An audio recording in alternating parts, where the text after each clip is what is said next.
26º dia, e hoje a nossa conversa é sobre o papel do arrependimento e da transformação contínua que você pode viver. Lembre-se de todos os dias orar, de todos os dias agradecer, de todos os dias louvar. Eu gosto de colocar louvor para lavar uma louça, gosto de colocar uma pregação ou uma leitura bíblica na hora que eu estou fazendo algumas outras coisas, mas mantendo o meu corpo e a minha alma e meu espírito sempre conectada com Deus. Nem sempre foi assim. Eu era a pessoa que ia às missas umas 3 vezes por ano e acreditava que era cristã. Eu era a pessoa que não lia a Bíblia e acreditava que sabia o que estava escrito nela. Eu era a pessoa que me colocava em outras situações de estudos, diferente do que está na Bíblia, e acreditava que isso de fato era de Deus, porque eu me prendia ao meu próprio entendimento. Se não houver arrependimento sobre aquilo que fizemos, a gente não vai correr atrás da transformação contínua. Hoje a gente vai ler sobre Atos, Segunda Crônicas e Romanos. E quando eu me preparava para este nosso encontro, Deus conversou muito claramente comigo sobre algo que eu preciso te lembrar agora. Ore e peça para que o Espírito Santo caminhe com você. E eu começaria fazendo isso dizendo: Espírito Santo, te assenta ao meu lado mais uma vez e me capacita para falar as coisas que chegarão ao coração dos nossos irmãos que nos ouvem agora. Pai, me usa para que das minhas palavras, da minha boca, saia o som da sua voz. Pai, eu peço e oro em nome de Jesus para que essa pessoa que me ouve agora, Senhor, ela consiga sentir a sua presença, para que na minha voz a sua presença seja sentida, para que o Senhor possa bater no coração dela, as portas do coração dela se abrem para que o Senhor seja seu único Senhor Salvador.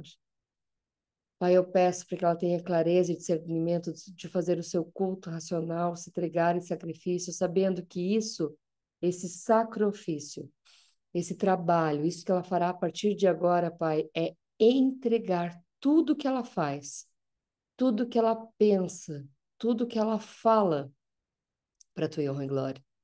Para que ela possa ter discernimento para respirar, para que ela possa ter discernimento para te chamar, para clamar da sua presença, para que o Senhor faça morada onde ela está e ela possa senti-lo junto dela a todo tempo e a todo momento.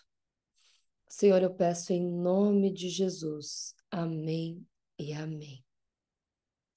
A gente começa lá em Atos 3:19, ele nos diz o seguinte: Atos, quando você vai lá, você vai no começo do livro, você vai ver que Atos é um livro que fala, ele é atribuído a Lucas, e esse livro ele traz para nós uma certeza de que o Espírito Santo realmente veio morar conosco. Ele realmente está disponível para nós. Jesus precisou morrer para que o Espírito Santo viesse fazer morada conosco, morada eterna, não é mesmo? E lá em Atos 3 diz assim: arrependam-se. 3:19 diz assim: arrependam-se e voltem para Deus, para que os seus pecados sejam cancelados. Eu e você queremos que Deus nos perdoe, mas sem que a gente se arrependa antes. Eu e você muitas vezes queremos que Deus vá lá e corrija tudo que fizemos, mas sem que a gente se arrependa de verdade. A gente faz aquela oração meio que padrão, assim, meio que. ah, Como é que eu. Me fugiu a palavra agora, mas tipo assim, sabe? Vai lá e pega no buffet. Senhor, vai lá e pega no buffet da minha vida tudo que o senhor acha que precisa ser peneirado, tira tudo que está fora do lugar. E não é assim. O arrependimento é você entrar em contato com aquela memória, com aquele momento, com aquele instante em que você fez algo que você sabe que contrariava o coração de Deus. E quando a gente olha para aquilo e a gente se arrepende genuinamente, a gente vai lá e olha para aquilo. Para você ter uma ideia, eu tô aqui, eu tô fazendo essa jornada de fé com você e eu falo assim, Senhor, eu não tô pronta. Senhor, eu não tô pronta. Eu sou uma fraude. Eu não tô pronta. E aí ele vem e me traz uma passagem específica. Porque se é ele que me capacita, se é ele que me dá discernimento, não é sobre eu estar pronta, é sobre eu obedecer o que ele mandou. Eu não preciso estar pronta para obedecer. E aí eu volto e me arrependo. Eu volto e digo, Senhor, me perdoa. Eu tentei fazer de acordo com o meu conhecimento, de acordo com aquilo que eu sei. Me perdoa e me capacita, para que da minha boca saia somente aquilo que vai te glorificar naquilo que eu disser. E aí vai dando um alívio, sabe? Vai dando uma tranquilidade, que não é sobre Juliana, não é sobre instituto, não é sobre o nome, o CNPJ, não é sobre o CPF, CNPJ, é sobre Deus. Gente, eu não sou nada, eu não sou ninguém, eu não sou esposa de ninguém, eu sou filha de ninguém, eu não sou ninguém para te ensinar coisa alguma. Só Ele pode. No entanto, eu sei que com o meu testemunho, quando eu te digo algumas coisas, eu posso te ajudar a aprender a trilhar o início da tua jornada. Talvez agora você já esteja conseguindo orar em alta voz quando eu digo para você que eu também tive dificuldade. Ontem à noite, eu desejei que o pessoal que estava lá em casa saísse mais cedo para que eu pudesse orar antes do Paulo chegar. Eu estou confessando para você que eu tenho vergonha de orar na frente do meu marido, porque eu começo a orar do jeito que eu estou falando contigo agora. Daqui a pouco eu tô num gritedo, numa coisa arada, coisa que eu nunca imaginei que eu faria. Uma voz forte, uma voz firme, uma voz de autoridade. E aí hoje no almoço, eu confessei isso. Que eu queria terminar de orar antes do Paulo chegar. Veja bem, tá errado. Tá errado. Paulo me olhou assim, tipo, oi? Ele já me ouviu chorando enquanto eu oro. Ele já sabe que quando eu tô num lugar específico da casa, lá no apartamento era na sala, ele sabia que quando eu estava chorando lá, ele não precisava se preocupar e não precisava ir lá, porque era meu momento com Deus. Agora na casa eu tenho que achar um lugar, né? Assim que ela estiver mobiliada certinho. Por hora eu tô indo num quarto lá embaixo, do lado de onde vai ser meu escritório, que eu acredito que lá vai ser meu canto de oração. Tô indo lá, tô orando, tô pedindo para Deus. E você tem feito isso onde? Em que momento você está orando para Deus? Você tem se arrependido, encontrado as memórias e vivenciado a tua transformação contínua? Para isso eu te levo agora para Segunda Crônicas. Segunda Crônicas 7. E lá em Segunda Crônicas 7, 14 diz assim: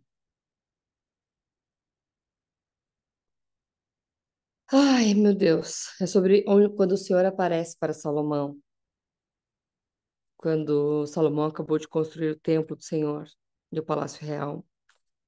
E aí ele vai lá em Segunda Crônicas e fala assim: Se o meu povo, que se chama pelo meu nome,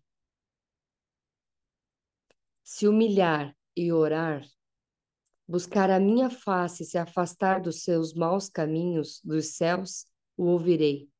Perdoarei o seu pecado e curarei a sua terra. De novo,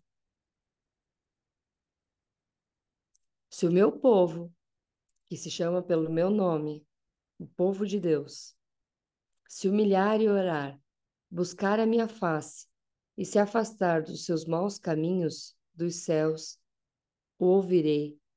Perdoarei o seu pecado e curarei a terra. E Deus prometeu. De hoje em diante, os meus olhos estarão abertos, os meus ouvidos atentos às orações feitas neste lugar.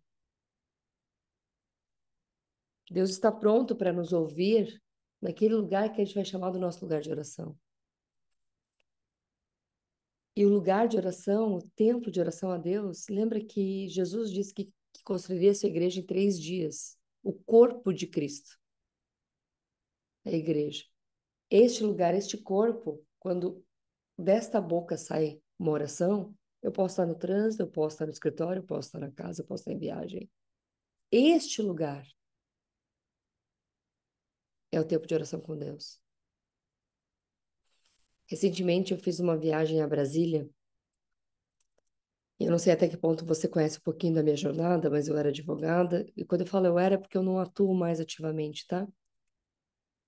Eu ia a Brasília para atuar nos tribunais superiores, e nesta última viagem que eu fui para um evento nada relacionado ao direito, eu tive um, um ataque de pânico lá.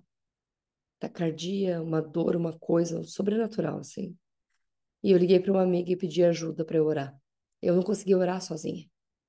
E ela começou a orar comigo, e aquilo foi me fortalecendo. Eu desliguei com ela, eu continuei, clamei a Deus e orei, orei, orei, orei. E ele veio e tirou tudo aquilo de mim. O nosso arrependimento, nosso genuíno arrependimento, a nossa oração mais sincera faz com que Deus nos ouça. E lembra que a gente conversou ontem? Só Ele nos fortalece. Se nesse exato momento eu ficar ligando para as minhas amigas, contando tudo que está acontecendo na casa, daqui um mês nenhuma delas quer falar mais comigo. Mas se acontece algo, por exemplo, hoje quando quebrou a porta do elevador, eu só orei para Deus e falei assim, Senhor, a casa é sua. Isso aqui tem um propósito. Essa porta se quebrou para sua honra e glória. Organiza as coisas, Pai. E as coisas estão se organizando de uma maneira sobrenatural. Gente, de verdade, a gente está montando a casa em tempo recorde. Com um custo que só Deus pode fazer um negócio desse. Não tem explicação. Não tem. É para honra e glória dele. É dele a casa. Entende? É dele. E aí, cabe no orçamento, cabe tudo, dá tudo certo. Naquela linha da planilha que tá escrito milagre, que ele faz, sabe? Tá lá o orçamento, né? Móveis, eletrodomésticos, prestador de serviço, mão de obra. E aí nas receitas, trabalho, empresa, Deus. E aí, não tem como eu te explicar o que tá acontecendo lá. Que não tem. Mas quando a gente tem um genuíno arrependimento, a gente vive uma transformação contínua a ponto de não poder explicar o que acontece nas nossas vidas, porque não é racional o que está acontecendo. E para encerrar o dia de hoje, eu te levo lá para Romanos. A gente já tá quase, a gente já leu Romanos 12 várias vezes, mas não é aquela parte da boa, perfeita e agradável vontade de Deus, tá? É boa, agradável e perfeita. Eu sempre me confundo. A gente vai lá em 12, diz assim: Portanto, irmãos, rogo-lhes pelas misericórdias de Deus que se ofereçam em sacrifício vivo, santo e agradável a Deus. Este é o culto racional de vocês. E quando a gente lê a Bíblia dissociada, quando você lê assim, ó, eu vou ser um sacrifício vivo? Este sacrifício nada mais é onde você abandona as vontades da tua carne e você obedece a Deus. É onde você sai do culto emocional, onde você, ai, uau, Deus! E você vai para o culto racional, inteligente, e você decide, escolhe viver a presença de Deus todos os dias, o dia todo. É quando você sai daquele lugar, veja só, rogo-lhes pelas misericórdias de Deus que vocês, que eu e você, que a gente se ofereça em sacrifício vivo. E é onde a gente convida Deus para que nós possamos pensar e falar como Ele. É onde eu e você nos permitirmos ser usados por Deus, que através de nós, Deus se faça presente. Através da gente, a natureza de Deus seja reconhecida. Por onde você caminha, pelas pessoas que você ajuda, por onde quer que você vá.